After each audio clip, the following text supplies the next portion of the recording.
So first and foremost, what I do is to align with the client, have an understanding of the brief, and play that back to them.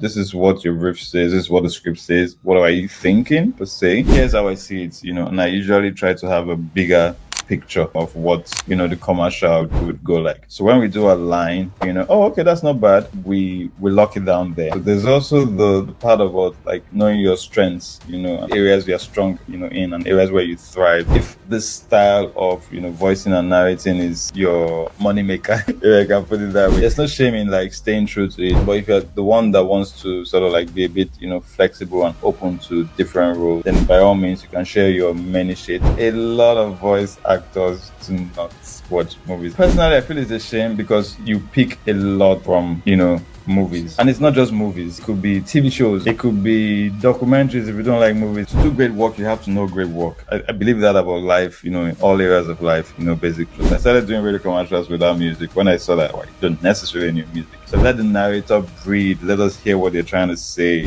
For me, the story is always important. Storytelling is always really important.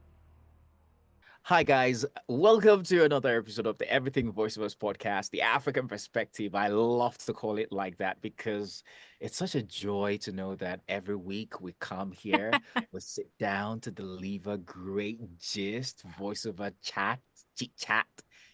We picking on each other, Sarah and I, and we just have a great time with our guests.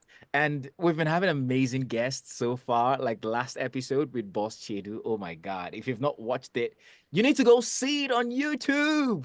Yes, you do. Yes, That's you do. the Right. that's the Peter Doche's lookalike. Hmm? And you won't believe who we have today. And My, before we even my. spill the beans, your mind is going to Mhm. explode when we tell you who we have next week. Yeah. So, yeah, that's just what we do, getting these guys and drawing information and having a great time chatting with them. Yeah, so you can Yeah. enjoy. Yeah. Well, I mean, Sarah, do we always have to introduce ourselves on every episode? I'm not sure, but I mean, at some points, we have to stop because they know us. we're celebrities. What are you talking about? You're the voice of Yanu. I'm the voice of Yakini. Come on. Oh, wow. We're bragging, right? at this point, I mean, let me be humble. Be humble. Be humble. Be humble. No need to be humble. You don't have to be humble. If not anything, we are the hosts of the Everything Voiceovers podcast. Come on. Right. That gets to have amazing people like the person we're having here today. All right, enough about I mean, us. it always means a lot to me that we get to reach out to these amazing people, and they always just get to respond and go like, yeah, we'd love to be on. Yeah. So, I mean, without further ado, I'm going to hand over to tcode, let him introduce the awesome guest we have today. Okay, to fulfill all righteousness, I'm tcode. I'm a podcaster and a voiceover artist, and she's Sarah Johnson. Yes, I'm Sarah Johnson, a voice actor and sound engineer and director of Talk Studios, a recording studio here in Abuja. And our guest today is none other than Mr. Ayo Moore. Yay! What's up? Very good. Sarah, I saw what you did there, though.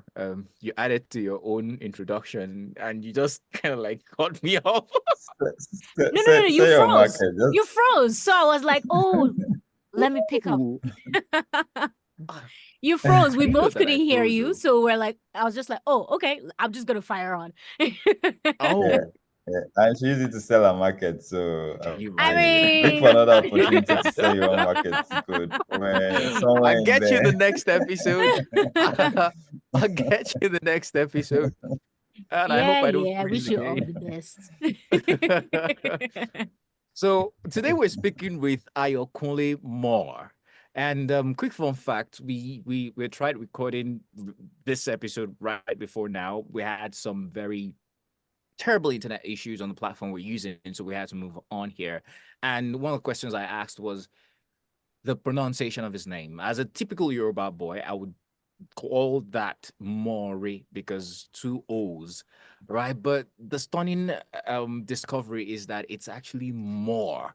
Ayo Moore. So give me a little bit of insight again to how come you have more, which is not Yoruba, it's not African as a name. Like, where are you from exactly?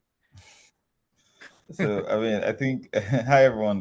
Great to be here. It's great to be on the show with you guys, Sarah and Tcode. First and foremost, thanks for having me. Been You're following welcome. you guys work here and there. Ianu for I think both of you are in Ianu, if I'm correct. Yeah. So Yes. fantastic Yes. stuff. Can't wait to see it, and congrats. So not much story, but about the name more. But I think anyone that has an English son name here in this part of the world is just consider yourselves slaves, or with like a slave offshoot or roots basically. So Sarah Johnson, is good to know I'm not the only one My brother. in That's the true. but I like the name. It's something I can't take credit for. It just rolls off the tongue nicely. I had the good fortune of flaunting it a lot in school, in university. And when I introduce myself, my name is Ayo Moore. It just rolls up nicely, like you don't say James Bond or what have you. So Yeah. My name is Ayo. Ayo yeah, Ayo Moore. Moore. Ayo Moore. Yeah, so I always add that pause, just like my name is Bond, Mm, James Bond. So I always James go, my Bond. name is James Bond. Ayo Moore. Ayo So Moore. that The little babes used pause to there trip just, and like want to marry you so that they get to use that surname.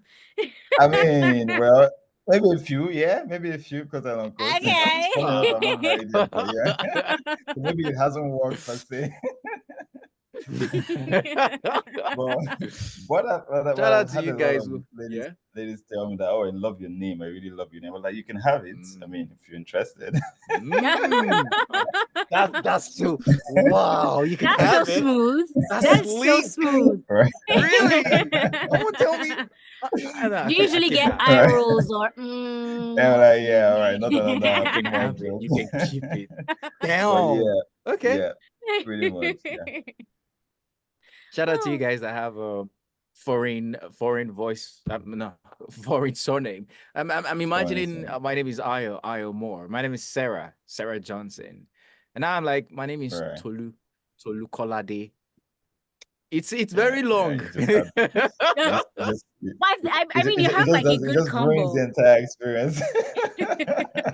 I think it's still like a really good combo. Like you hear Yeah. some names I and know, you're like, right? yeah, My name is Yeah. nice, tcode. nice, nice. But I like what you did with Tcode. your I like what you did with your stage name T code. I feel it's a very nice fusion of I your know, name, your right? first name, and your last name. I think You. that's just brilliant. Same with this dude Femi Biggs. I mean, Biggs is not his son name, but I mean, I love the way Yeah. he was able to merge that. I just have never been able to, like, I'm not sure I ever had nicknames in school. Maybe I never really had the nickname that I liked. So I think my name was just my name, and my name Your was name just good just enough. stuck. I think it So just hey, happens to us that have really nice names, you know. right, Yeah. We don't give right. us nicknames because Something we like can't our take names credit for. just stick. So Sarah, you Yeah, never had a yeah, nickname yeah. too, right? I mean, no, not really. It was until my university days that I had like nicknames and they were nothing close to my name. Whoa. Yeah, Like, And yeah, what about when you were nothing yeah. in close. radio? With radio, it was just Sarah J. Like everybody just used to call me Sarah J. Okay, that's That not was Wow. bad that was too. really it. Yeah. That's No, not bad. Now no we do other call you name Iyanu. stuck. You said? Iyanu. Now we Oh, call you not Iyanu, yet. aka Iyanu. Oh, When are it you saying comes you'll call out. me Yanu? I mean, I already called you Sarah, aka Iyanu. So Right, is that a nickname? I right. don't know yet. I get the feeling that that's Living going to the be a lot character, worse by the right? time Yanu comes out. Yeah. Oh, when Uh, Iyanu comes out, right? Yeah, I look yeah, forward to it. So yeah. yeah, yeah. But thank I you mean, for yeah.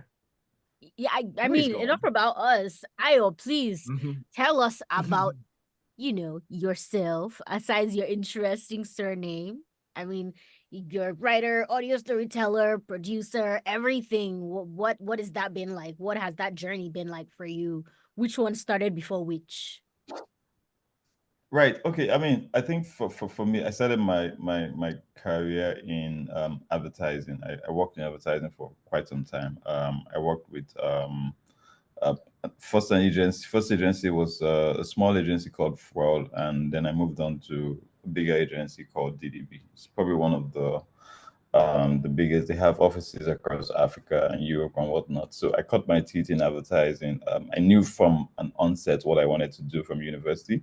I knew I wanted to get into like the space of advertising and whatnot. So I kind of like followed that through. Immediately after graduating, even before graduating, I studied economics. By the way, I have a background in economics. But at the point where I discovered that I was loving advertising, I think it was in my second year, I discovered marketing as an elective. And I kept on reading marketing textbooks, and I discovered advertising, and I kept on going to the library to see advertising books, just to see the pictures of ads, vintage Coca-Cola ads, 7-Up, Schweppes, and whatnot. And instead of reading econometrics, which my parents were paying heavy money for because I went to a private university and whatnot. So when I was doing my final year project, I wanted to do something in advertising. So I cooked up a topic as an excuse to just do something in advertising, and I think it was the impact on advertising on the economy. I just found a way to draw more. So let there be advertising, let there be economy. And my supervisor was like, "Young man, if you want to graduate, you better come back with it's a serious topic."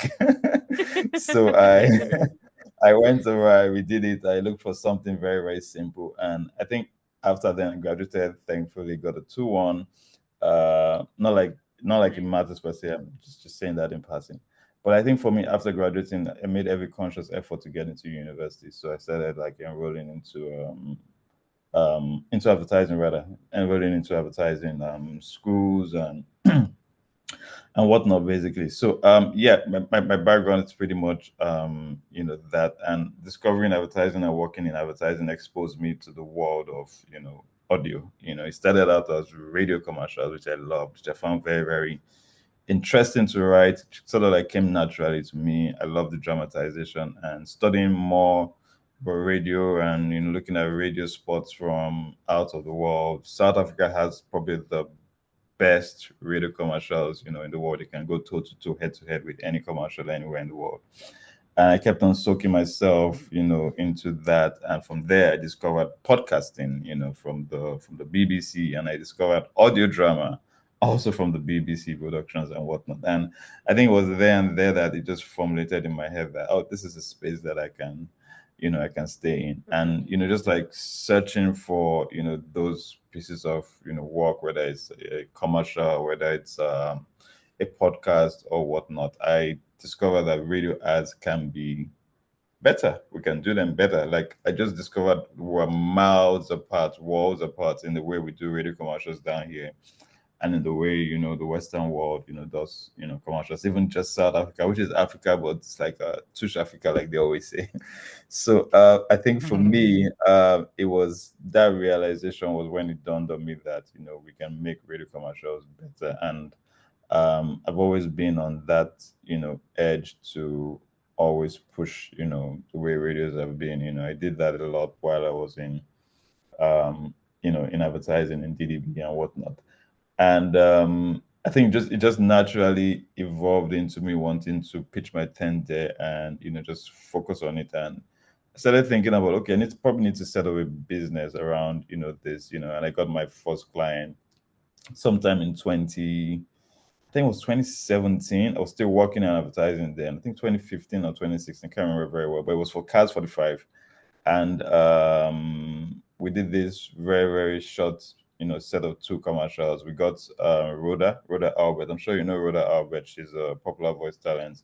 She's also an actress. She stars in Rura and Riona and a bunch of other things. We got her to voice the commercials, and it was beautifully done. Some work I'm still very, very proud of. And the client sort of like signed off on it almost immediately. No, I dare say no corrections whatsoever. So that was some form of like validation for me also. And I think that was the beginning of the journey. So I was like doing it side by side, my day job in advertising, copywriting and whatnot. And yeah, I think we could pause on that, and the rest to say it's it's kind of history. So that's sort of like the origin Wow. story. If I had to give you like a little origin Amazing. story of how more Amazing. audio It's a started. very Yeah, inspiring origin story. I enjoyed yeah, listening to your origin story. We've got yeah. all of us, we have origin stories Right. like superheroes do. Yeah, But there's yeah, something yeah. you said. It's a very bold statement to say that South Africa's advertising industry is like the top in the world. Like, Mm. no, if I don't think I worded that right. Not advertising industry now, but you said there are radio ads Radio or commercials. Yes, yes, commercials. yes, Why do you yes. say so? Why do you think so? Really? So it's more of it's not necessarily so two things. It's fact-based one, and it's also, in terms of like the quality of work you see. So there's a popular awards, advertising awards, it's like the Oscars of awards. It's called the Cannes Lion. Probably sure you've heard of it. There's a Cannes Film Festival, which is strictly for movies, and there's a Cannes Lion. Funny enough, they're both in France, Paris. So it's the biggest advertising awards in the world, and everybody dreams and kills to win the Cannes Lion. The award is literally a lion. It's a gold, it's bronze, it's platinum, and whatnot. And I think within the span of 2015, or anyway, when I got very active listening to radio, I was searching for this, radio commercials. Um, South Africa always came top in those awards, and these are awards that are not necessarily awards for awards sake. They're very, very, very highly competitive and scrupulous in judging process. In fact, second award, which is even more deadly, if I can use that word, or which is even more doesn't play with ratings, is the DNAD. It's called DNAD. People even prefer or say the DNAD is more credible than the Cannes Lion. And those two awards, those are usually my benchmarks. The South African awards, South African commercials always place top. So they always win Grand Prix or they win gold. In fact, if an award should win, if a South African commercial should win gold or Grand Prix, rather, Grand Prix in the Cannes Lion, it won't win Grand Prix in DNAD. It will probably win gold at best. So DNAD were a lot stricter. So just judging using that to weight and judge, okay, the industry experts actually respect the South Africans for doing this, level of job. So that's on one level. Then on two level, on the second level, just listening to it to the various commercials. I found the South African commercials very much enjoyable than commercials from any other part of the districts or any other part of the world. The depth to which they put work into it, like I've literally heard a commercial that sounded like a movie, and some of them I've shared here, on my page online because I review some of those ads. A bunch of them I've shared a number of times. One of them is the KFC commercial. Probably if you just look through my page, you see it. Another is the Lucozade commercial, probably the biggest, and that was probably the one that got me hooked on advertising. So I don't want to ramble too much about that, but I mean, Please go on. the South Africans have been known to produce really, really, really good commercials. And there's a guy, his name is Tony Hertz. You probably might know him. He's a radio guru. He's produced radio commercials around the world. He's probably one of the most respected radio creative directors, and he also feels same. He's awarded South Africa radio spots some awards, and I had the privilege of being in the same room with him, like being in a workshop with him, and we kind of like aligned on what we thought about certain ads. And when I asked him about the particular South African ad, he felt equally the same way that I did about it. So those are the sort of like the metrics. They may not necessarily be tested, but those are like the metrics I've used to sort of like say, yeah, South Africans have like really, really engaging and probably one of the best commercials. They produce some of the best commercials out there. So, what do you think are Wow. some things that go in their ads that make them so special? What are some things you've identified that you feel make them so special?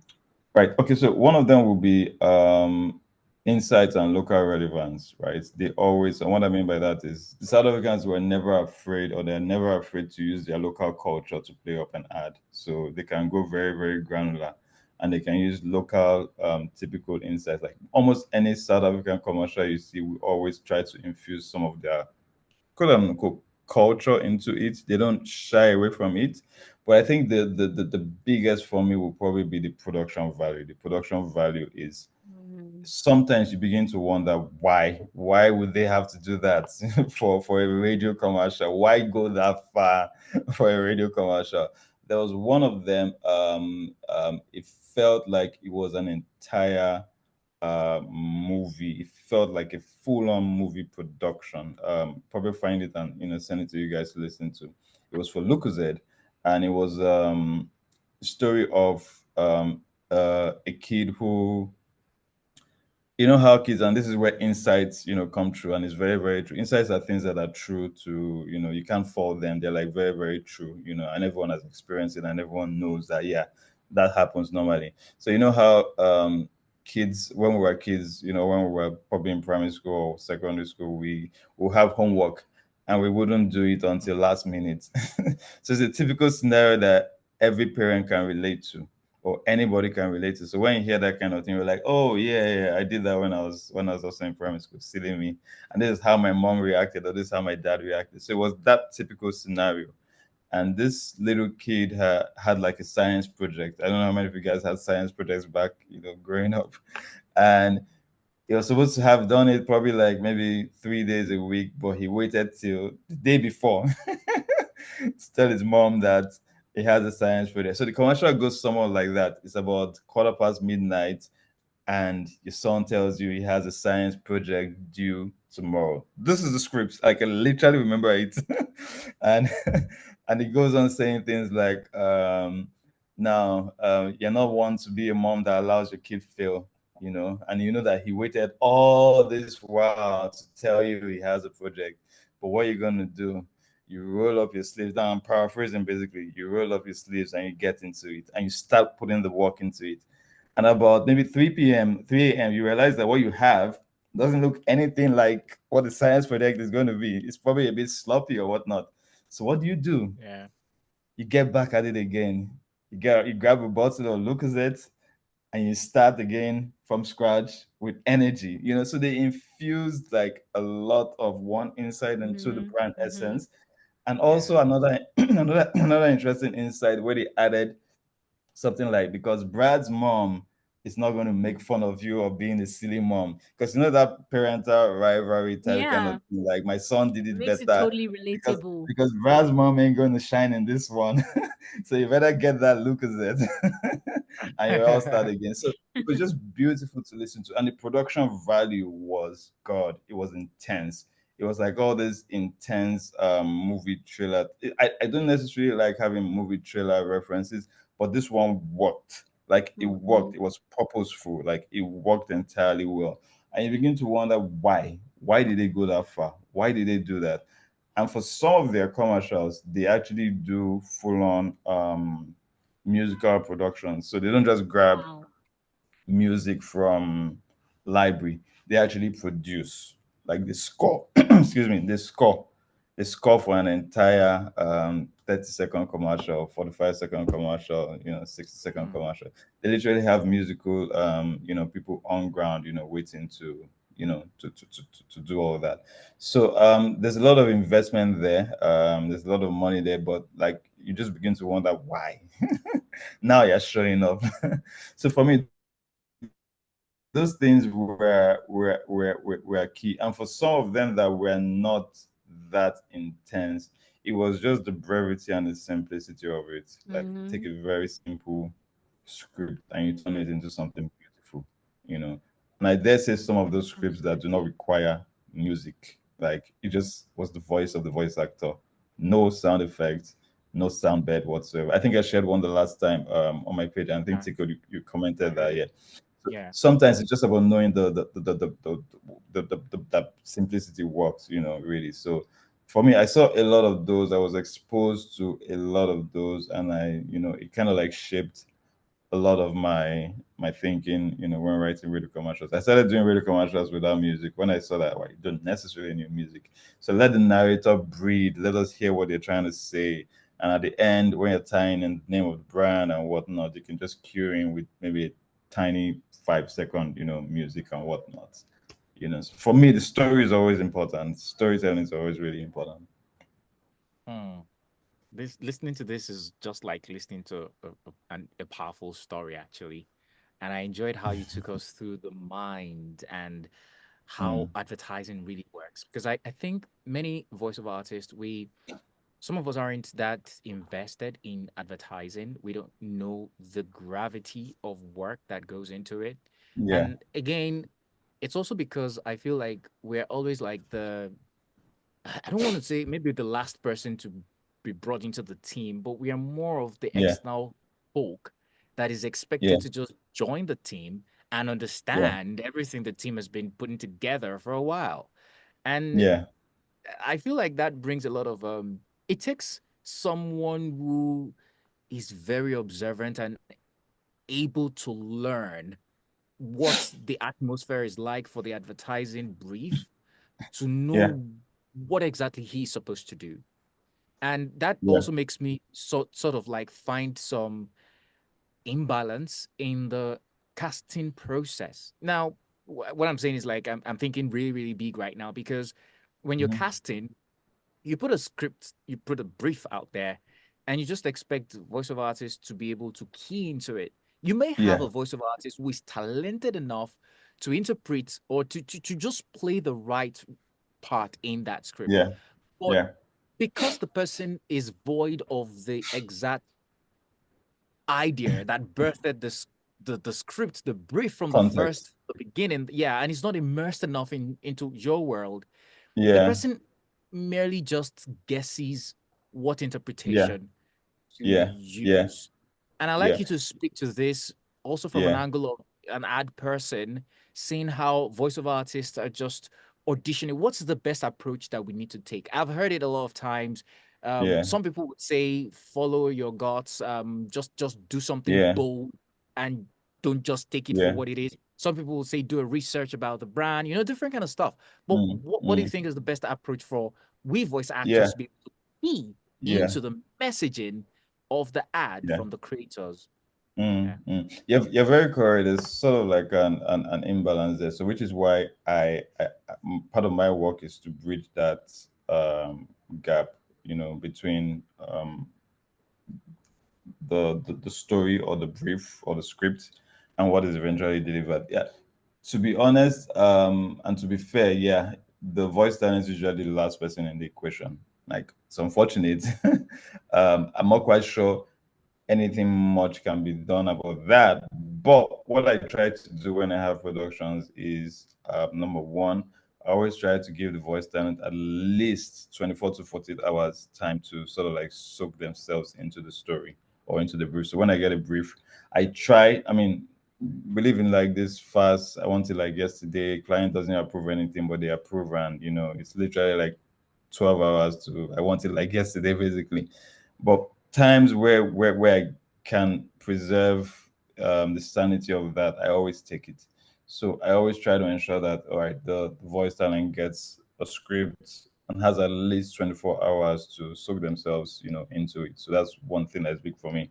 And that 24-hour period or window will consist of me getting on a call with them and breaking it down basically, explaining context to them. Okay, this is what they're trying to achieve. These are references that help bring to life what they are looking for. So usually when, and I was saying this before we got cut off, earlier in the earlier session, Riverside. Usually what I do when I get a brief or a script from a client is I took my being on the writing side and having the background of written many scripts and seeing some scripts come to life beautifully and some just turn into something chaotic. I know the pain that goes into writing a script and seeing it not turn out well. So my number one job is to avoid that and make sure that never happens on my productions. So first and foremost, what I do is to align with the client, have an understanding of the brief and play that back to them. Oh, this is what your brief says, this is what the script says. What are you thinking per se? Here's how I see it, and I usually try to have a bigger picture, of what the commercial could go like. So when we do a line, oh, okay, that's not bad. We lock it down there. Now, part of what I also use to align and get their buying references, and there are many of them online, YouTube, Instagram, a movie reference or whatnot. So if I get a script and in my head it's sounding like or it sounded like something that Morgan Freeman did, I just look for that clip, send to them. I like the pacing of this. This is how I'm thinking of doing the production. This is how I think it can work. What do you think? I mean, once I get their buy-in, we roll with that. Because in fairness to them, most clients don't necessarily see the output, and that's in fairness to them. Not many people see it, but being in this side of the industry, it's my task or my job to see the big picture, basically. So with that in mind, I share that with the voice talent. So it's not just a script I'm giving them. I'm giving them the script and I'm giving them references. So the references serve as context, and with that we can now begin to get them into their zone and get them to bring in their own creative juices and flair into the production, basically. So that's sort of like what I try to do when I get like production briefs from clients, basically. I don't know if that answers some parts of your question. I know your question was kind of like two pronged. So I think probably that, I don't know if that answers like the first half. Yeah. Yeah, it does. Because from Yeah. what you've said, you play the role of ensuring that as much as possible you can communicate the mind of the client and even your team to the voice talent, and you also give the Mhm. talent like time to process Yeah. what Yeah. it's all about. Yeah. But the the Yeah. the, the fact the parts of this entire thing where I want to understand is also what again, I would like to know what inspires the selection of certain talents. Um, Now, as a Right. voiceover artist, I can feel a lot of sympathy for fellow voice actors who, because we audition most of the times and we don't get gigs. It's a normal, Yeah. often like a normal stuff, and Mm-hmm. oftentimes we don't also know the reason why we ain't getting the gigs because Mm. the client, Mm. the agencies, they don't reach back to us and explain why. Yeah. So people Yeah. just are like they're they're blind trying to figure it out Mm. and something just Mm. works, they wing it and they're like, oh wow, Mm. I got this. So you're sunk into a pool of doing as many as just trying and trying. It's just like hitting what they call that stuff now. You're just trying, A just piñata. hitting it. Yes. Yeah, Yeah. piñata, Yeah. right? Yeah, Yeah. and Yeah. whatever works, it works. So Yeah. Yeah. I feel like I'm asking a question that you might not have the answer to because again, how do we make this work for actors? Yeah. And So I think you've yeah, answered it yeah, very yeah. well. Yeah, to be honest, they can be. I mean, there's many. I can't quite speak specifically to why. I mean, in that context, why voice actors wouldn't get certain jobs. But I think it's just in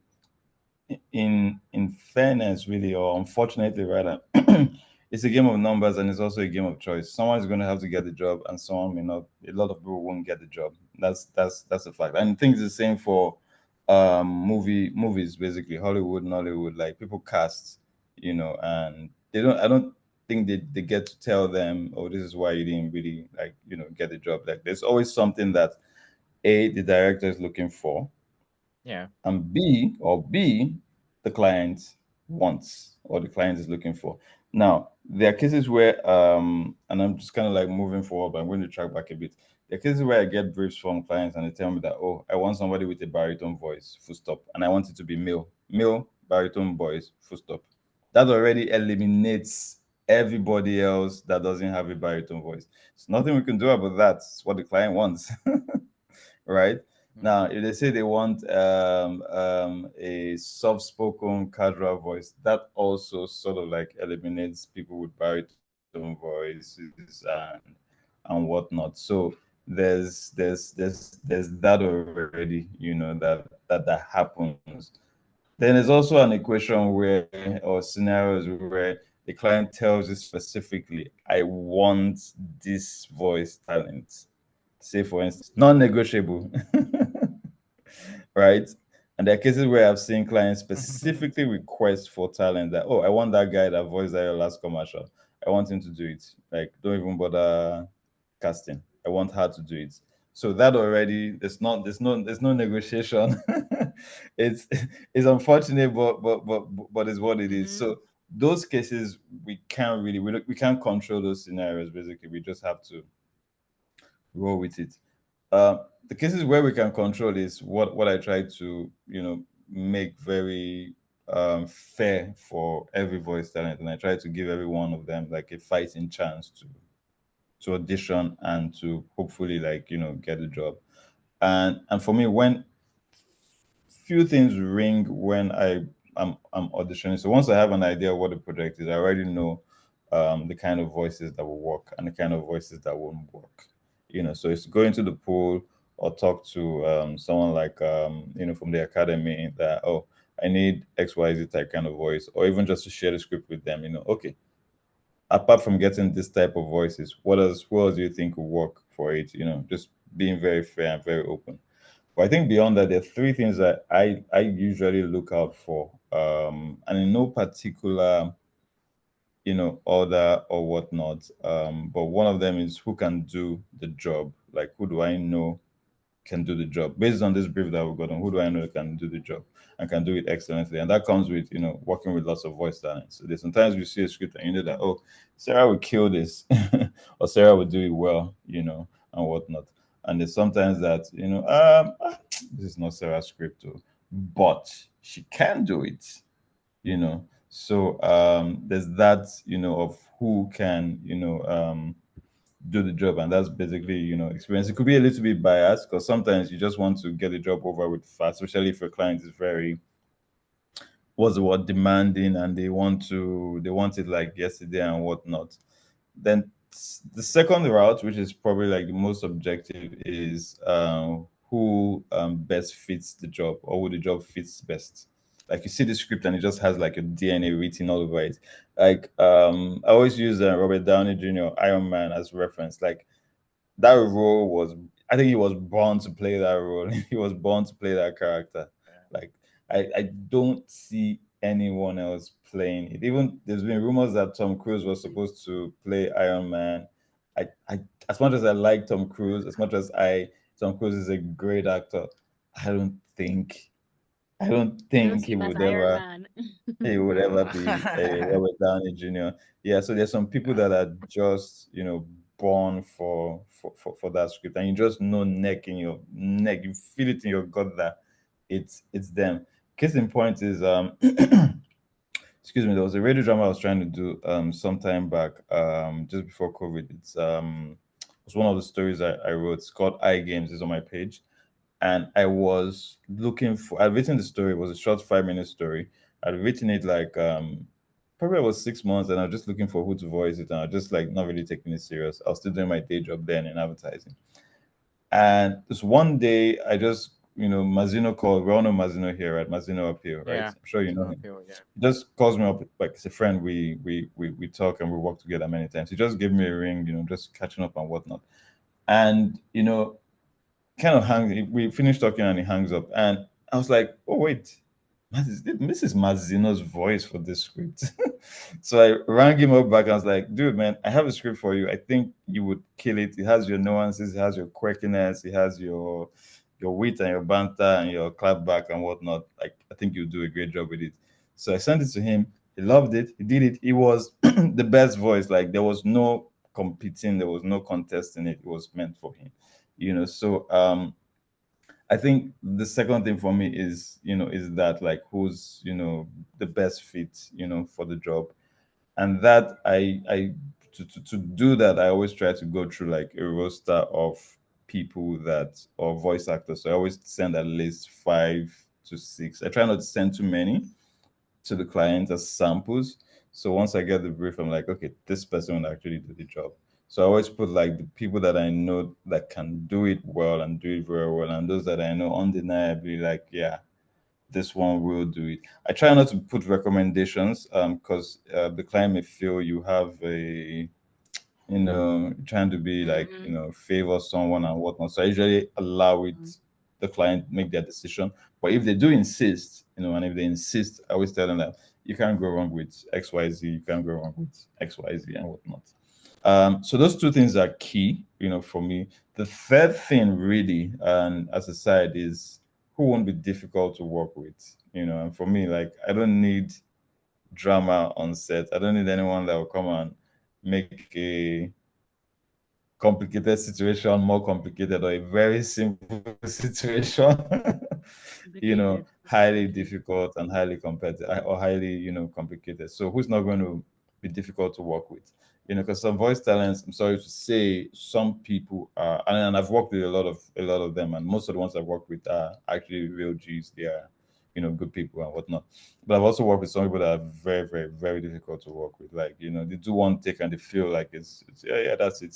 You do another take and like, no, but you should have, now you can mix match, from this take. And I don't like doing that in my recording process. Like, as much as, yes, eventually you may end up doing that, but I feel You just should doing have one take done and with two that. The takes, original. and you're done. I don't think I think there's more you can give, like, even if you get it, I feel like you can freestyle. You never know. I've seen freestyle and improv recordings become what the client actually loved and liked. So my recording sessions, Femi, from the academy usually says it's brutal. Showo agrees also. But I try to be very, thorough. So for me, no, not to spend too much time. I think those three things are key, basically. Who I know can do the job, who's the best fit for the job, removing all biases, or who I want to do it, and who won't be difficult, to work with. That makes a lot of sense. Oh yeah, can't hear you, tcode. So, guys, I got muted. Yeah, I yeah, muted myself. yeah. So, I said that was a master class, and I really That was so enjoyed listening sweet. to that. There was something you said Right. on your second point, which is about who you are interested in, and then you began to talk about you knowing certain voices, having a roster of voices that you just kind of know that this person fits, and you made an example of Mazino, who you understand his quirkiness and Mm-hmm, mm-hmm. his Yeah, character. yeah. Can you speak a bit Yeah. towards voice talents, understanding that even though they are actors, they have a personality? I Mm-hmm, think a lot of people miss out on that. mm-hmm, We carry the impression of acting to a point, a degree that we want to act everything and miss our own personality. So imagine mm-hmm, looking at a T code and you cannot really place the type of person I am. And you just define me by any work and every work that you see me do. So Mm-hmm. and this that's mm, something I've been conscious about for the mm-hmm. past like a year or two. I want Yeah. people to really know who I am. Mm-hmm, I could be quirky, mm-hmm, I'm not perfect, right? My mm-hmm. personality. And not everything very baked and refined. You have graphic Mhm, designs just saying this and all of that, and the mhm, branding and mhm. cosmetic part of it. So I want you to, Yeah. in a jiffy, just speak to actors being themselves and how it helps Yeah. your process to choosing who you work with at the end of the day. That's an interesting question. It's quite, it's a tough one to answer, because I feel down here, most, no, not necessarily down here. I think when it comes to voice acting, um, most of the voice actors usually go full throttle voice acting, like, and they usually do, um, I don't want to say one star. So I think if you don't show us what you have, we won't know you have it in you. So when I see voice samples, right, I wouldn't know that you can also do Pidgin or Yoruba. So there's a lady that I use for Pidgin scripts. Her name is Antonia. Her Pidgin is amazing. Her Pidgin is fantastic. And she did it beautifully. I think for voice talents, I think one thing, different flavors. If you can do that within the breadth of 2 minutes, you're like a 2-minute demo, show that you can be quirky, show that you can be serious, show that you can be hardcore, stiff, or whatever. Like, show the many flavors that you can bring. Then I think people who are looking, we were looking for, some of this volume would a bit on the quirky side. But then again, it also goes to, your question. I knew that about Mazino because I've worked with Mazino, and I think the people that most of us will know this about are people that we sort of like work with over time. Like I work with Femi a lot, Femi Bakes a lot, and I know the different kinds of things Femi can do. So maybe on our part is also to sort of like, I mean, not necessarily get in bed with the voice talent, permit my language, but I think it's also to know the voice talent beyond what Just they the show. output But I online. feel they have to show us what they also have. Like you need It's to kind of show it starts from first there. for us to know. Mm. Yeah, we need to know your different sides. Like for you, T-Code, I've seen you and I've heard you like voice a lot of I know your style. Let me just put it that way. I know the style of the recordings that you've done like over time. I'm not quite sure I've heard you do any cheeky or comedic type kind of recording. I haven't heard it. Maybe you're good at it, maybe you're not. Maybe it's your thing, maybe it's not. But is it your thing, if I can throw that question back to you? Or what other styles of narrations do you do? Interestingly, like I am even in the process of creating a demo, and I had Yeah, some meetings yesterday discussing it with the producer and also with the right. writer. And we had to sit down and put Yeah, together the things that I could do. And we're getting yeah. references. But then to answer your question, right? Yes, Mm, I can do some comedic type of stuff.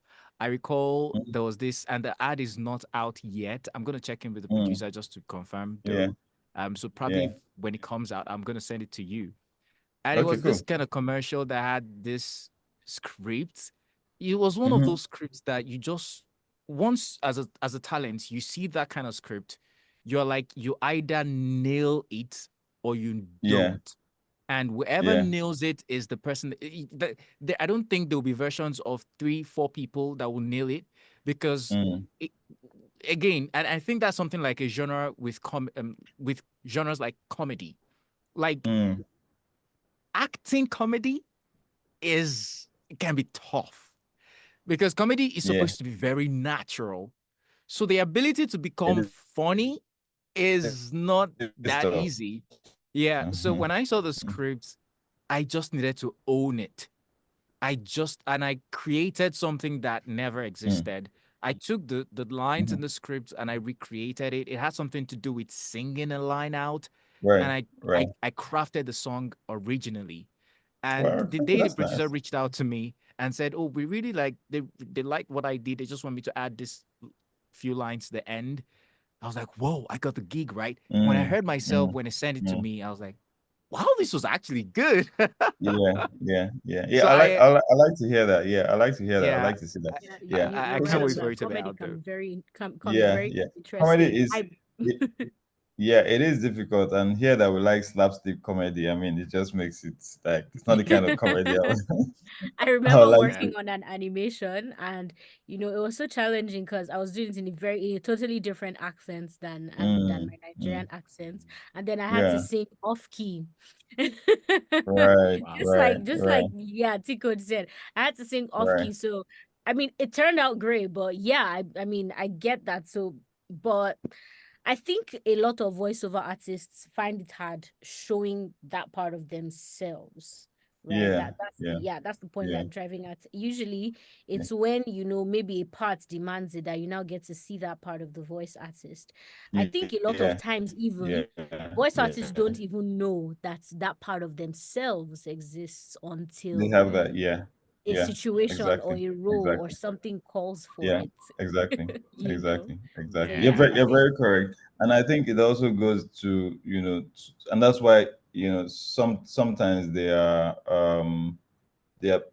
especially in Hollywood and with movies, they are full on casting directors and agents that sort of know what each actor can do. Like they know them well, or can they also say voice or acting coaches, they know their people, they know people that they've tutored, they know how to push you, to some Mhm, level, they know mhm, how to mhm. get what they want out of you. Yeah.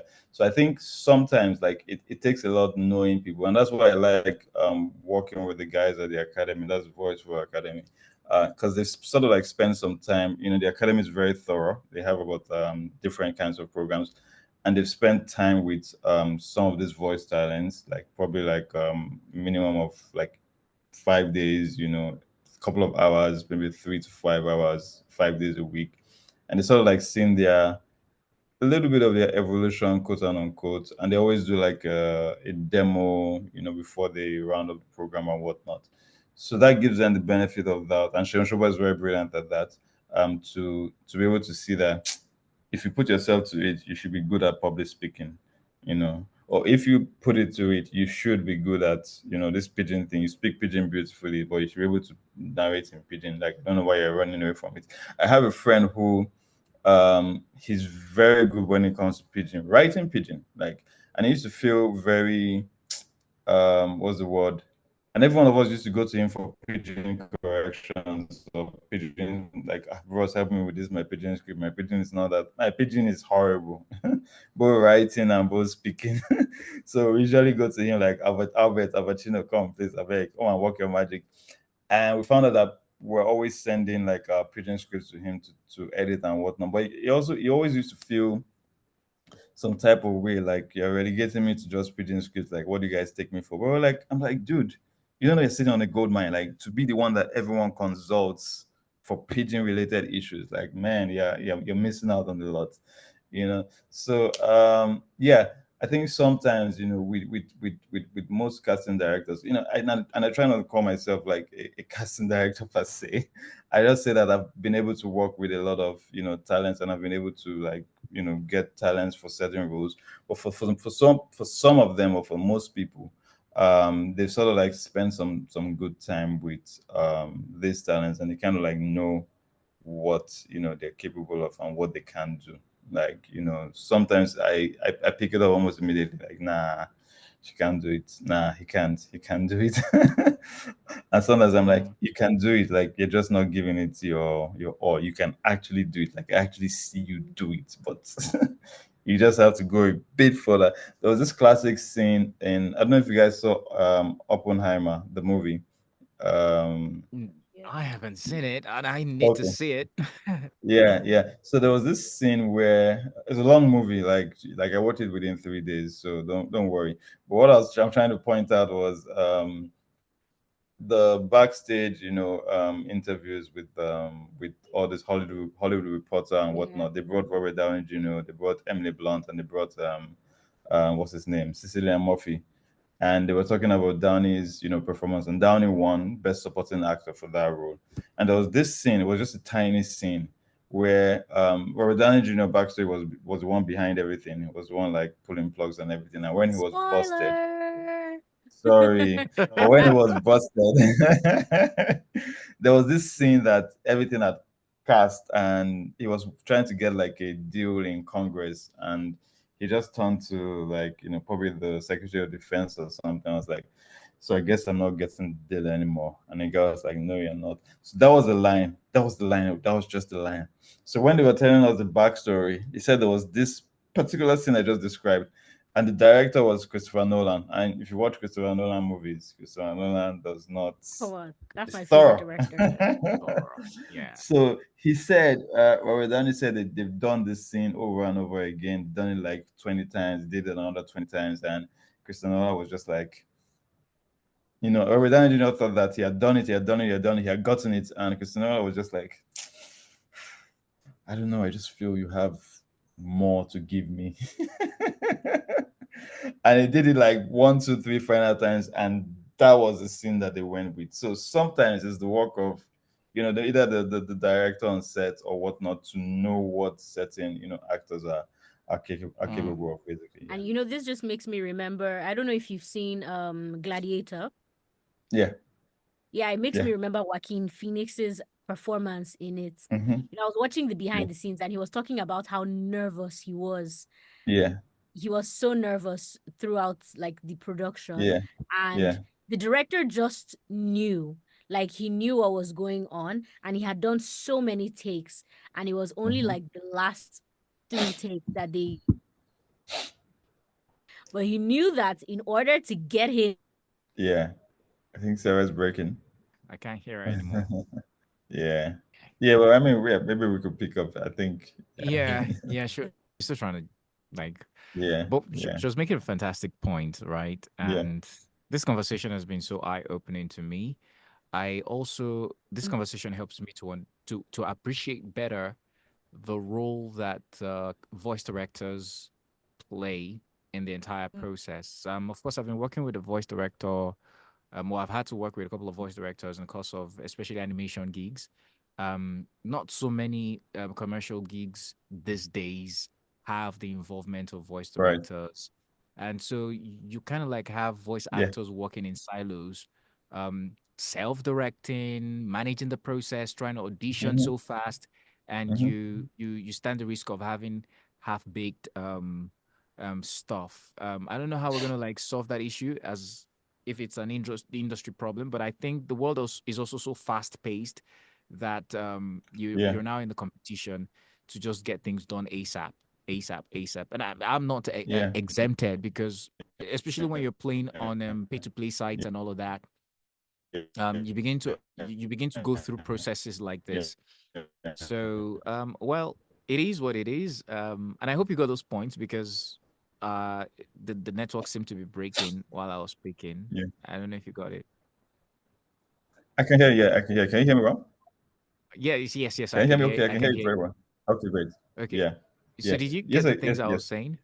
Yes, I did. Yes, I did. Yes, I did. So it's and I think that's what doesn't help things like commercial projects like radio commercials because they're literally that fast. There's this bias for radio, like in all the mediums of advertising. There's TV, there's outdoor, there's print and whatnot. TV is regarded, held in high regard. Like if you want to shoot a TV commercial, you have a pre-production. Like you spend like maybe like couple of days or a week doing the pre-production. You get like a treatment from a director. You go back and forth and do that before you actually agree on shoot a particular shoot and a shoot day. So you can have like a treatment. You could go back and forth on that with your client for like a week before you now schedule, the shoot. But TV has always been held in high regard, but radio has always been like the isn't it just radio? Hmm. That bias has followed us for a very, very, very, very, very long time. So me seeing the radio commercials, going back to the South African references or the references that I found globally, seeing that the level of work that went into this commercial is not something that you just do, within 24 hours. It requires a lot of planning. It requires a lot of time. Yeah. It requires a lot of effort. So that also made me factor that in. Have I been able to achieve that level of production here? Hell no.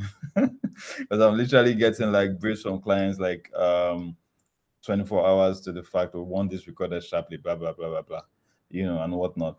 But like I said, times where I can spare at least a 24-hour window. I always like prepping my voice talents or voice talents I work with. I always like giving them at least 24 hours notice before hitting the studio. So at least with that window, we can talk about it a bit more. Go back and forth about it. Ask them what they think. Interestingly, the first question I always ask when I work with voice talents, when I like after showing them the script, either we'll do it virtually or we'll do it when we get into the studio. Is all right. What do you think? What do you think about the script? Because I'm also interested in seeing their own point of view, like how they see it, panning out. Which sometimes you may not necessarily see it that way. I've had times where like the voice talent give like point of view that actually made a lot of sense, and we ended up recording it because it just made a lot of sense. And we obviously ended up doing like the client option. We always call that the client option, what we know the client will want. So for me it's always nice to also hear from the voice and what they think. Sometimes it's not necessarily in line with what the brief is, but it's always nice to know what they feel, how they feel about it, and how they would deliver that kind of project.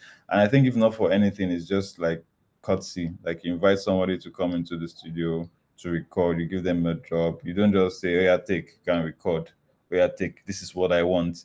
I Mm. think like they're also professionals. I mean, you guys are professionals in your right. That's why I always try to call you guys voice actors. So every time I use that, I refer to you guys that you see that voice actors, voice actress, or at best voiceover artist. I still prefer voice actors because I feel the work of what you guys do is it's very, very, very, very highly difficult. Like you guys literally have to get into character and get into different spaces and different zones.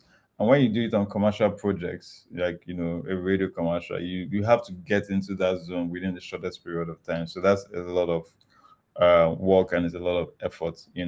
So for me, it's to first and foremost like just hear from you, like make conversations, and understand what you feel about the script. And secondly, like once I have that and I see that okay, that makes a lot of sense, but this is actually what the script is leaning towards. It's also to replay that to them. So there's that small 10-15 minute window where we do that. And I always end my productions with, okay, you know what, we have what we want, I have what I want.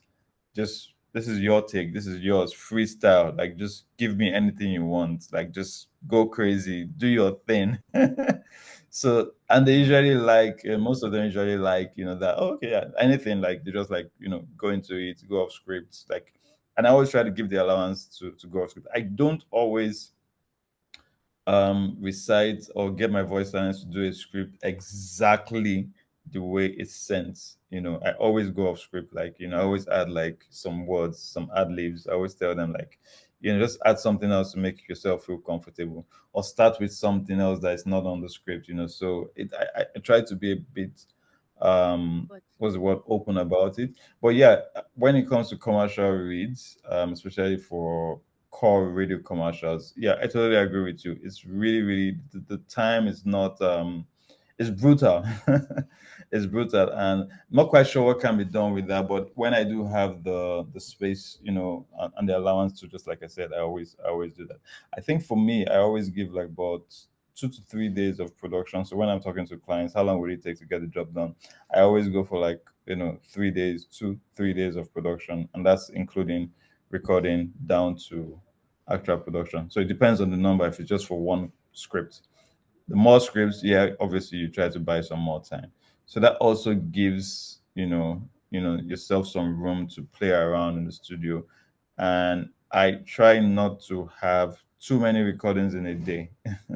So or too many recordings either for the same voice talents or for different voice talents. Like I try not to do more than two different voice actors in a day. Like if we have the brevity of time. But if it's a crash project, we die there. Yeah. Yeah. Welcome back, Sarah. You're Thank Okay. back. you. You're welcome back to the Everything Voiceovers podcast, So African Perspective. yeah. Sorry. The network kicked me out. Yeah. Oh yeah, I noticed. Yeah. But yeah, Yeah. I'm Good to back. have you I back. hope I didn't miss too much. Nah.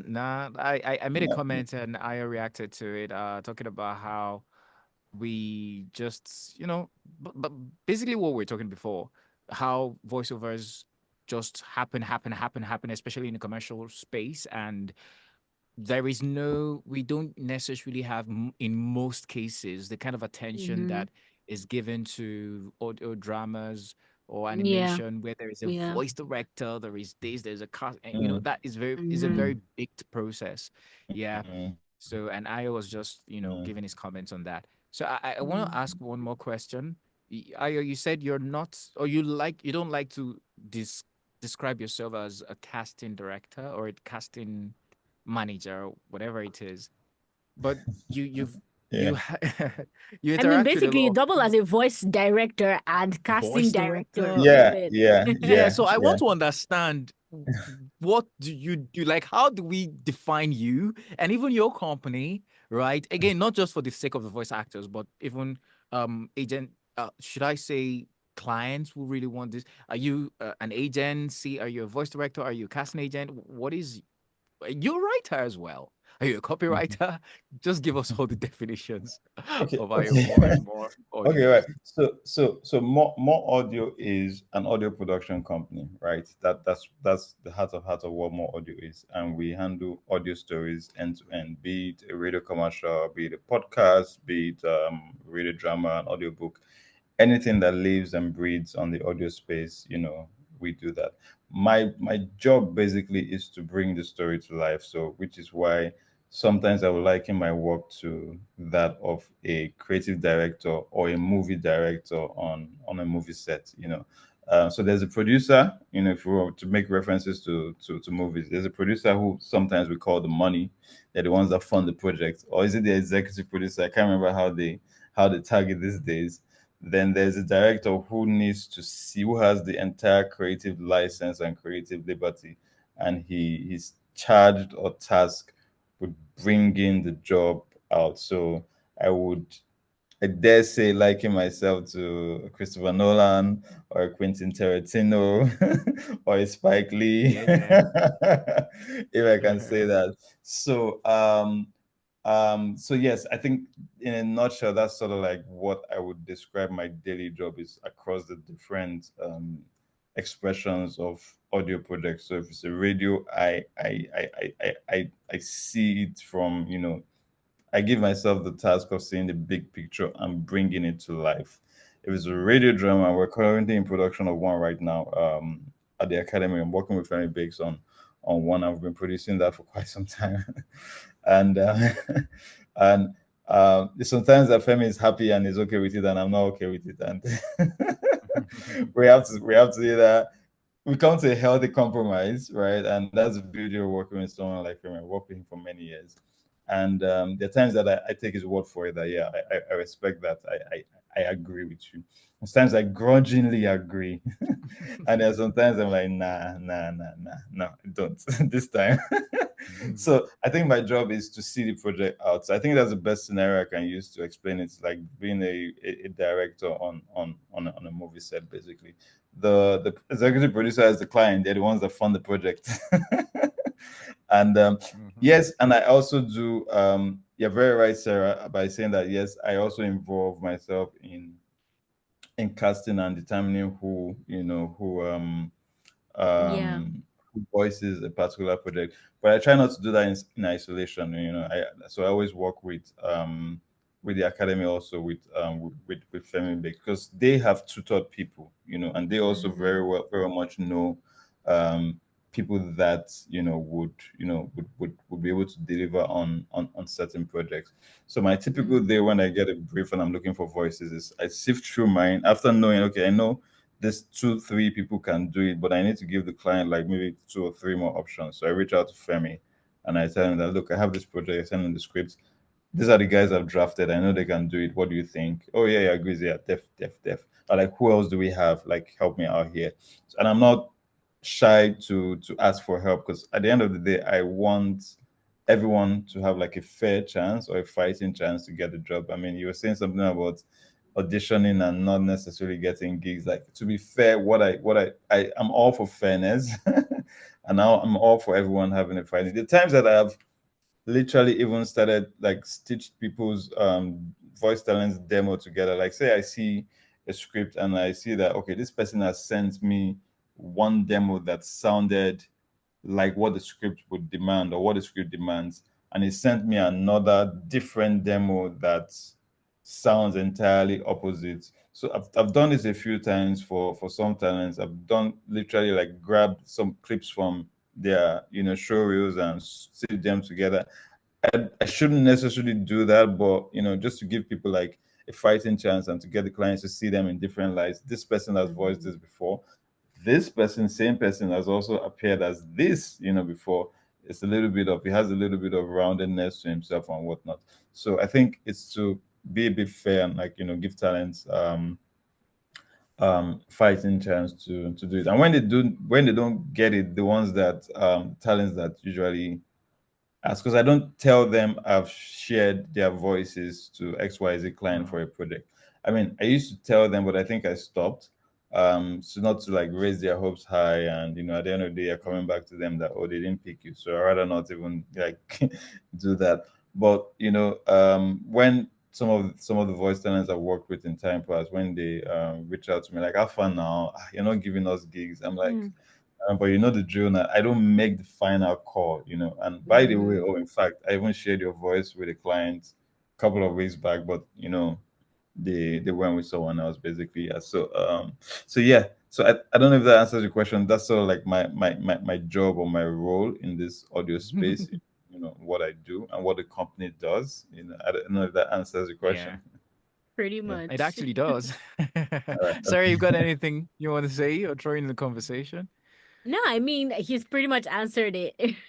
Yeah. Yeah. Uh, Yeah. Yeah. I think having this conversation with Ayo Moore is just so eye opening. It makes me appreciate more the work that goes on behind the scene, even before it gets to the voice of artist, and Absolutely. even after. And it kind of like, I Mhm. believe any voiceover artist listening would understand better how to position themselves, what casting agent or voice director want in voice actors, their expectations, and yeah, pretty much, more insights. And that's what we do on the podcast. So thank you so much, Ayo Moore, for sharing Yeah. all of this It, valuable is it info with us. interesting that one info just popped on my mind? One Please. question, Hmm. there are Yeah. certain clients that don't really know what they want. Sometimes they just Hmm. send the script and that's about it. They don't Yeah. say, "Oh, we want casual, conversational, warm voice." It Yeah. should be, they don't give a direction for where they want Yeah. this story to go. So how Yeah. do you handle clients like that? How do you Yeah. know who to cast for what, and then how to now proceed with what direction it should go? Yeah. Yeah. Yeah. So that's the first stage of the job, and I think maybe your internet at TikTok then, because we Oh, talked about, I okay. talked about that and I mentioned that with TikTok. So the first thing I do when I get a brief from a client is to assess it, and I have a broad idea of what the project is all about. So What being they're on the trying to writing create. side and having written like lots of stories and whatnot, I kind of like have an idea where it's going. But to be double sure and doubly sure, I always get on a confirmation discovery call with the client. So what exactly are you guys thinking? What kind of voice are you looking for? Do you have any reference? Half of the time they don't have references. Half of the time, or sometimes they will say, and they just want a deep voice. So, but that call ends with us like having a definite, way, Mm, forward, because that will inform yeah. who we cast, That would and reduce artist frustration and increase client yeah, satisfaction.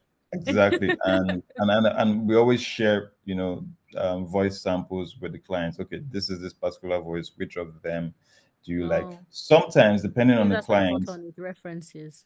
Yes. Sometimes, depending on the client, I actually get the voice talent. I take a little part of the script, maybe like a line or two of the actual script, maybe just change it a bit and whatnot, and send to the voice talents I want to cast. Mm-hmm. So, Mm-hmm. voice it on, voice notes and send to the client. So that gives them a real life simulation of, oh, this is what this voice would sound like, voicing my script.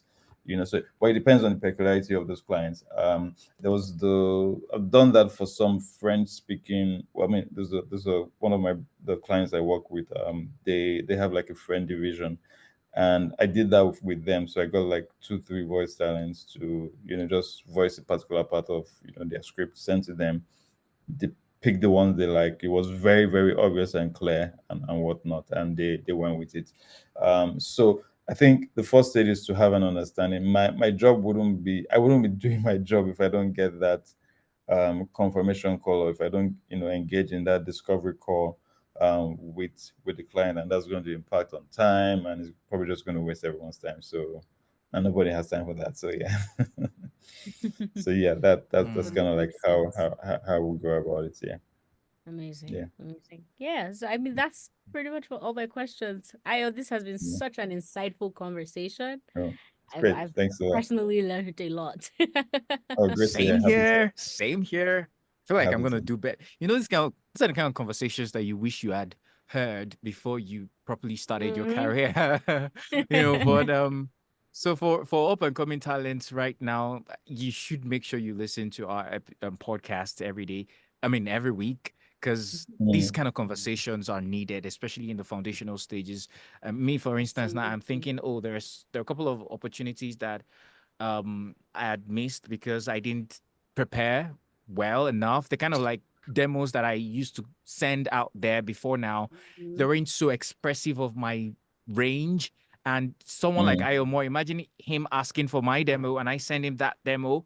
And that's basically what he understands about my voice for that meantime. So mm, I sell myself short. So that's also Mm. emphasizes the importance of proper demos.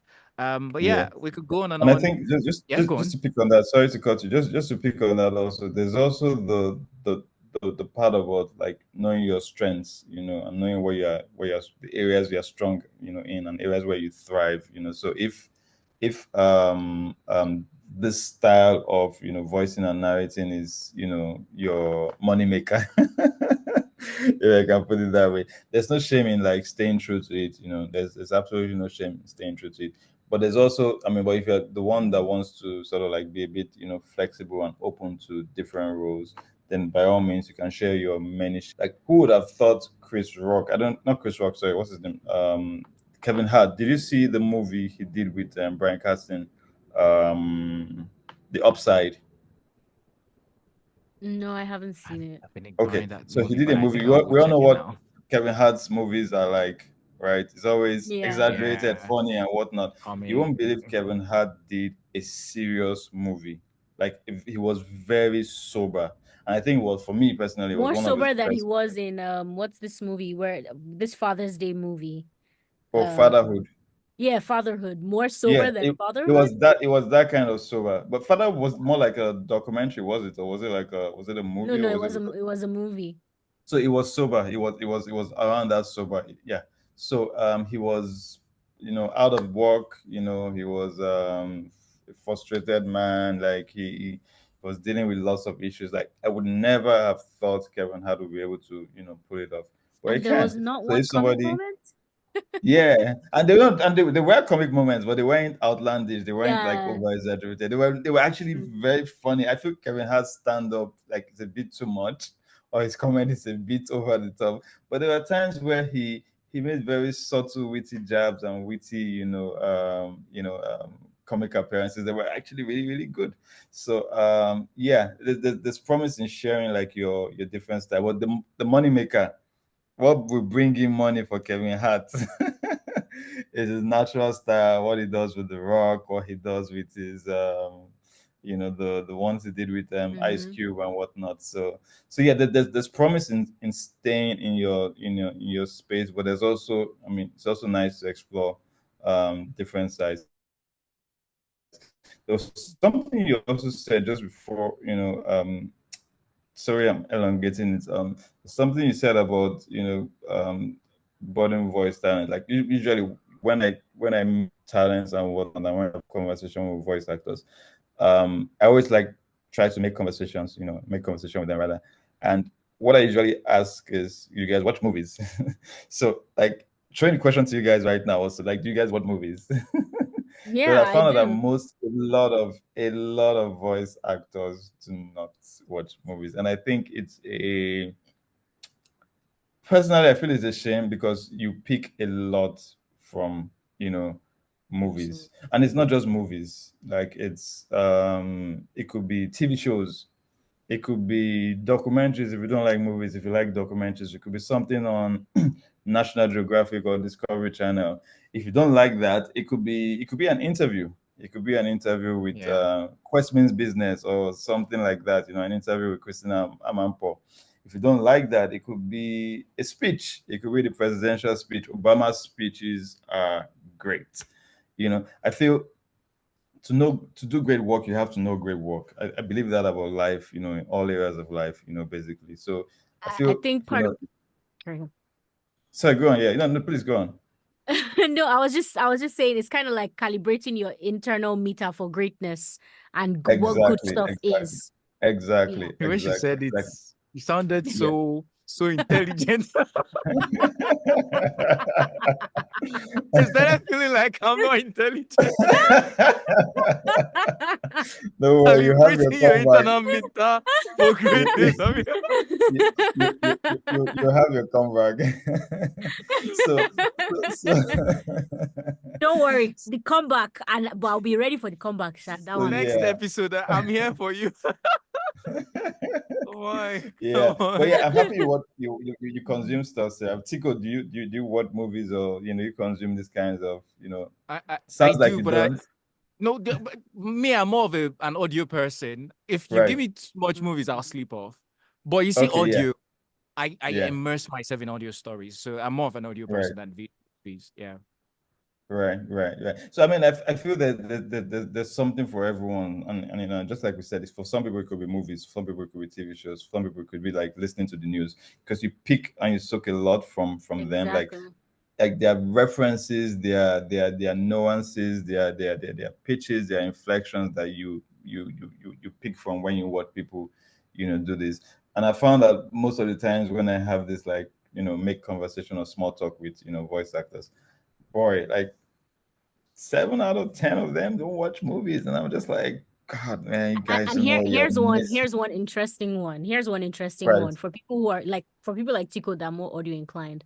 Another thing Yeah. you can do, right, that I found works for me, something I do personally, maybe a movie I've seen that I really Mm-hmm. loved the sound and the acting and everything. I watched Yeah. it again, but this time with my eyes closed. So I Just yeah. pick up a Yeah. lot of stuff. And then it makes Yeah. you realize how Fantastic. intentional the acting is, Yeah. how intentional sound effects are, Fantastic. like how intention just how Fantastic. intentional the whole production is, and Right. then you're able Right. to transfer that knowledge into audio. Fantastic. Fantastic. Yeah, I think people have different things that do it for them. So it's about finding it. But I feel there's a lot of, you know, content and things out there that one can learn from, one can soak oneself into, you know, and not taking them, it's sacrilege, in my opinion. Yeah. Yeah. Absolutely. So any Yeah. advice to Yeah. any, you know, upcoming talent? I would say, like, you know, first and foremost, you need to know good work to be able to do good work, and you know, to know good Mm, work out there, you need to like watch a lot of stuff. Yeah. I absolutely agree with you amazing. guys. I'm gonna try double up on my watching. Yeah. I just need to. Or listen, watch or listen. Yeah. Yeah. So You one know the Have audiobook irony you, you of it? can totally listen to right now, it just yeah. came out, Yeah. is Children of Blood and Bone by All Tony right. Okay. Adeyemi, book Yeah. 3. Sorry, Right. actually, Okay. book 3 is Children of Children of Blood and is it Anguish and Anarchy? I'm trying to remember. Yeah. I just Yeah. bought it on I've Audible. seen I'm them, yet but I to haven't. listen. It's been Yeah. narrated Yeah. by Yeah. I've seen Cynthia them, but Erivo. I haven't listened to it. Yeah. It's, The one I'm the currently sample I've listening heard to is and I haven't amazing. finished. Yeah. The one I'm currently listening to and I haven't finished is Will Smith's book. Will. Ah, I yeah. mean, Will Smith yeah. is. I mean, you can just like watching Will Smith and listening to Will Smith is almost the same thing, basically. Yeah, You know, he's a very so captivating person. He knows exactly, how yeah, to engage you. exactly. There was Yeah. one by this dude, boy, what's this guy's name? Oh God, I've forgotten his name. This old time actor. He usually plays the butler in Batman's butler. In God, Gotham or the regular, the regular oh, I Dark don't Knight know his Rises. name. Oh I know his God, the face. I don't white know his Alfred dude. real Pennyworth? name. I don't know his real name. Yeah, I know So his face. I he could did see an him literally audiobook. right there. Say again. Mm. No, I mean, I said I know his face. I can see his face right in front of me, but I don't know Yeah, his name. yes. Alfred is his name. I can't remember his real name right now. Yeah, but yeah. He did an amazing voice rendition of his audiobook, which was really out of the Ah, world I'm going nice. to hit you up on that. I need to know. Yeah, I'm yeah. an audiobook buff. I love Yeah. Oh, audiobooks. fantastic. Yeah, yeah. So listen, watch. I mean, whatever does it for you. Mm. All right. Yeah. I mean, what a great episode we've had today. Yeah, I feel so I good. mean, I feel so schooled. I think that's Yeah. it. That's the So I way it think should be, no matter what stage you get to. Like Yeah, constant skill facts. and school. it's also been great like having this conversation with you because with you guys because I mean looking at it also and I sort of like empathize with the what's the word the struggles and the pain of Voice not acting. having appropriate context, especially when it comes to commercial reads. Mm-hmm. Mm-hmm. It's something that we can be better, to be honest. So I mean, I already mentioned how I try to mitigate against that, but I think for me is to just see how else, if I'm going to take anything, learning from you guys also is how else, that process can be a bit more seamless for you guys. Because at the end of the day, I mean, you guys are human beings, voice actors are human beings, you guys have emotions, and there's nothing like, doing like, rendering your voice and, you're either the voice director or the client is saying that I don't like this, I don't like this. There's nothing it's sad, to be honest. Like I also feel bad when I have like stuff like that happen. So I mean, I think from the reverse side here, like it's something that I feel we can do better. I don't know how we're going to do that, but I feel it's something that can be done better, at least to provide you guys with one, ample time, then two, as much context as possible, which I usually try to do. Yeah. So it was great having this chat, just seeing it from your points of view and whatnot. Was really Absolutely. great. Thank you. I was gonna mention one very funny stuff when you guys talked about watching movies, and I was gonna say the irony of it was when I decided that okay, I want to watch stuff on Netflix, and now I want to go into animation, not the normal animation. I wanted to go into what's the name of that Asian type franchise Anime? animation? Anime, yeah. Yeah, anime, like my friend would say, is been pronounced over there. And I started anime, and they said, if you don't watch it in the original language, you're Just forget not about it. like just Forget forget about about it. it. You're Yeah, not enjoying yeah, it. So yeah, this is me sitting down watching and trying to make sense of what is being said, even though I don't hear it, and I'm trying not to get distracted by the what has been written, and it was very yeah, mentally tasked. So I had to step back a little bit, yeah, you know. yeah, But I yeah, yeah, appreciate the yeah. the the the energy. I appreciate the work that, like, damn, the anime voice actors, either the Yeah. Yeah, dubber, the people who dub, or the original actors, those guys are doing a great job. yeah, Mm, yeah, Come I yeah, on, know. yeah, yeah, yeah, They yeah, totally are. yeah, You yeah. know that in Japan, voiceover artists are as big as movie stars, if not bigger. yeah. I can easily Yeah, Mm, believe that. because mm, of the amount yeah, of work. Like they have core fans, mm, like people that know them by name. right. Wow, Yeah. And those wow. animations Interesting. have like 1 million seasons, and I'm like, what? Yeah. one Mm, Yeah. million episodes. mm, And then like yeah, sometimes my yeah, younger brother tells me about yeah, the genealogy and Naruto, and this one started it, and then that, and I'm like, oh my god, like this is a world. yeah, yeah, I look forward to understanding it yeah, better yeah. someday. Well, Anyway, hit me up after this episode for a guide on your journey. I shall be able to help. okay, we've got a deal. Oh my, I totally loved this episode. So before we go, let's plug in one or two stuff coming up soon. So we're gonna start with Ayo Moore. How can people reach out to you if it's for a job? And I don't even know if you offer like a training kind of service where people can learn from you, or just anything that you do that you want to be out there for people to reach out. Just plug in right now. Okay, yeah. So say that again. I missed some parts of that. So basically, like whatever it is that you do that you want people to be aware of, or something is coming up soon, just plug it in, or you Right. can just Okay. drop your handles for people to follow you on social media. Okay. Oh, okay. Okay. Got that. Got that. Okay. So handles are more audio on Instagram, more underscore audio on Instagram, and also same on Twitter if I'm correct. I think I'm more active on Instagram than on Twitter. More audio is also on LinkedIn. Trying to also like build that for corporate clients and whatnot. My personal page is Kunle Moore, Kunle underscore Moore, or just look for the audio guy. Um, um, at the moment, what we're currently doing, like I mentioned earlier, where we have like an audio drama production that we're in. I'm not quite sure how long you've been following the brand, but about 2 years ago, sorry, there's a train passing by. I'm sure you can hear it. um, It's all right. about 2 years ago, we ran an audio drama competition. We put together an audio drama competition where we asked people to write some story for audio, an audio story of about 10 minutes, and we're going to produce the best 10. And we ended Oh up yeah. That was where we had Death by Scrabble, yeah? no, so that's by Scrabble Oh, was my okay. very, very, very, very, very, very, very first audio production, audio drama production. Mm. So the audio drama competition, what came out of that was surgery prep. There was a story called surgery prep. There was another one called transfer, and we're currently working on one called midnight radio. We have about several more stories to go because we decided to foot the bill for 10 stories. We gave a cash prize of like 100K. This was in 20. 2 years Wow. ago. So 100K is not anything right now. but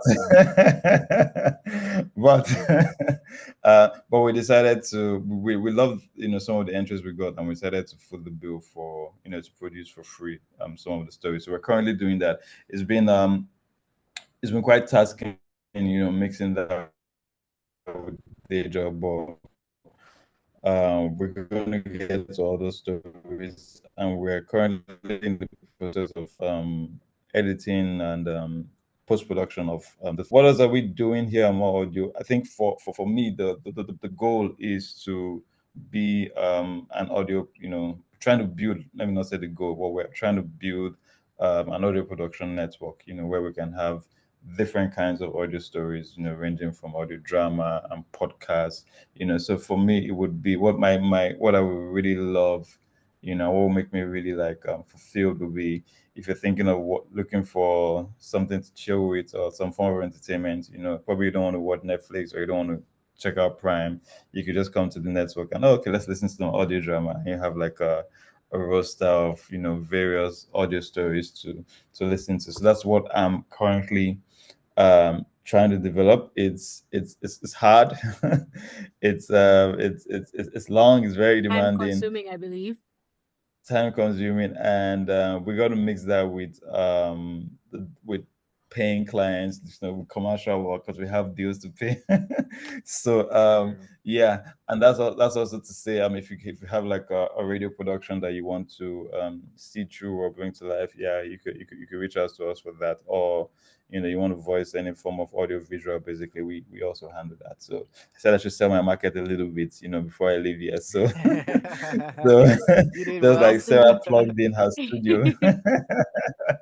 Right. Oh boy. So that's kind of like in a nutshell what we're doing. We're currently doing something also with AI. We are working with and voice learning. We're working with the folks at 11 Labs, and we're trying to like have like voice clones of some of our voices here. And we just did like a pilot slash demo test with couple of voice actors, about two voice actors.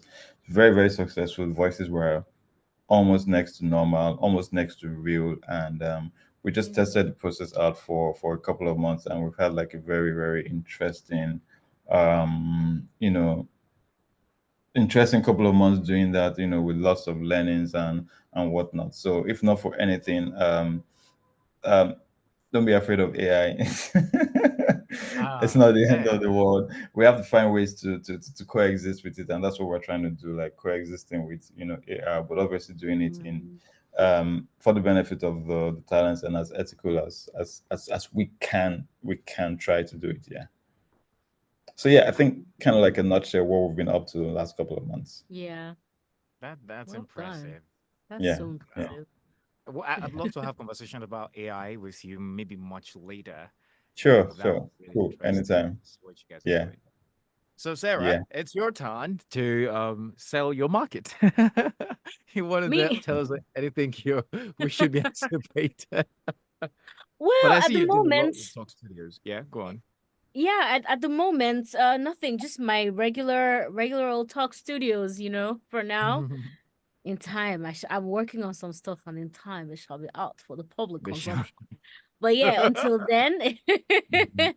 I run a studio for a sanctuary for storytellers, voice actors, podcasters, a studio curated for audio storytellers here in Abuja. So if you're in the city of Abuja and you're looking for It's nice. somewhere to actually record voiceovers where the room is not, it's not echoing or it's not curated for Mm, music production, just somewhere crafted for voiceover where you can narrate with Mhm, like really nice lights and really get into the mhm, creative feel of the mhm, whole thing. Yeah, Talk mhm. Studios is the place to be.